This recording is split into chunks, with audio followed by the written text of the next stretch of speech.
Early access is officially underway for Crytek's bayou-based first-person shooter, Hunt Showdown. With a pinch of Battle Royale and a hint of Monster Hunter, this multiplayer rumble proves to be a rather dynamic experience. Whether you're nearing max level or just getting your feet wet, the godforsaken marshes of Louisiana are relentlessly unforgiving. By God's grace and the cruelty of my Winchester repeater, I've managed to escape the realm of the damned with monstrous bounty in hand on several occasions. From one hunter to another, I figure it'd be mighty courteous to share my undisclosed tactics as I wallow in my ever-inflating currency and gleaming bloodline. Bear in mind, these suggestions are based off of my own experiences. You may disagree with me entirely or perhaps crown me Captain Obvious by the end of my self-righteous monologue. Regardless, here are my 5 tips for prevailing in Hunt Showdown. If you've mustered the courage to face hell incarnate and opposing hunters alike, you're familiar with Hunt's recruitment process. From the onset of each round, there's a singular objective: kill or be killed. However, the means in which you approach that mentality is entirely subjective. Initially, it's not a bad idea to recruit hunters based off of their default loadouts. Seeing as you're a low rank with little at your disposal, it's crucial to select a hunter who will provide you with the most bang for your buck. Literally. Personally, I prefer a hunter equipped with some form of a shotgun and a melee weapon. You'll inevitably encounter grunts, armored, hive, and other infernal atrocities during your journey to the boss. If you're keen on avoiding gunshot wounds or losing your life entirely to an enemy hunter, it's essential to pack a knife if you're not already equipped with a machete as a sidearm. Sure, you can equip brass knuckles and even pick up sledgehammers, axes, or sabers along the way, but I suggest entering the nightmare prepared. The point is gunshots can be heard from miles away. The more you discharge rounds into bloodthirsty hellhounds and meatheads, the more susceptible you are to giving away your position on the map. Additionally, pack at least one vitality shot or first aid kit. You'll surely require some stitching throughout the match precipitated by firefights or a tussle with NPCs. Most importantly, prepare for the boss itself. Consider their immunities, vulnerabilities, and equip weapons, tools, consumables, and traits that'll contribute to a swift victory. Crytek says it best: reckless players are dead players. I found their warning to be all too surreal upon jumping into Hunt for the first time. I initially approached each match as if I were playing a majority of other multiplayer shooters, sprinting from clue to clue and attracting hordes of attention along the way in an effort to reach the boss before everyone else. As you may imagine, I learned my lesson the hard way as I repeatedly sustained gunshots to the head or wound up a feast for hellhounds. In Hunt Showdown, slow but steady wins the race. There isn't a magical barrier forcing you closer to your enemies. You're free to take a leisurely stroll through the swamp if you so desire. I've managed to complete matches without taking a lick of damage by either silently killing monsters with my knife or avoiding them altogether. I've lost count of the times I've snuck up on hunters while they're causing a ruckus or being pursued by torch-wielding grunts. Buildings, compounds, and the bayou itself are rife with a myriad of sound traps. Pay attention to where you're stepping and what's dangling from the ceiling.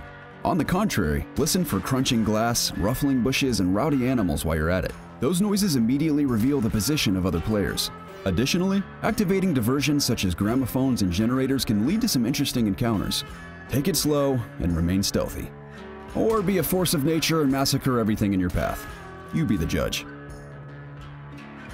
If you struggle to lay waste to your enemies and the boss all on your lonesome, consider teaming up with a random player or a friend of your own for a duos match. Communicating with a teammate significantly alters firefights and boss encounters. There have been countless instances when my buddy or I will draw the attention of other hunters while the other flanks them from behind.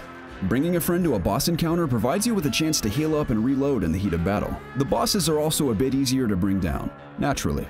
Furthermore, it's nice to have someone watching your back while you're grabbing clues or patting yourself down when engulfed in flames. Playing with a friend assisted me in grasping a stronger understanding of the gameplay, which eventually led me to succeeding on my own. Admittedly, this tactic is a bit exploitive. However, it's one that's incredibly advantageous in the game's current state. Depending on the compound the boss dwells in, there are scenarios where you can simply draw its attention to the entrance and blast it from afar as it approaches. Too easy? Yes. Broken? Maybe. But do you want the damn bounty or not? I once managed to lead the spider outside its domain where it managed to get stuck. I proceeded to slowly blast it to oblivion, laughing hysterically while doing so. On the other hand, there are compounds that practically lock you within the same room as the boss, or, at the very least, make it especially challenging to escape for a breather in the middle of a fight. I personally wish every boss encounter played out this way. There's nothing quite like scampering through a dilapidated warehouse and struggling to reload while a massive spider screeches after you. Truthfully, I suggest baiting the boss due to my own fear. The Butcher and Spider are absolutely terrifying, so I prefer to cheese their encounters as often as I can. Over time, I've managed to brave facing them up close in spite of nearly defecating myself on several occasions. Hunt's depiction of 19th century Louisiana is a land of unyielding dread, and your chances of making it out alive are intrinsically tied to your ability of altering your game plan at any given moment.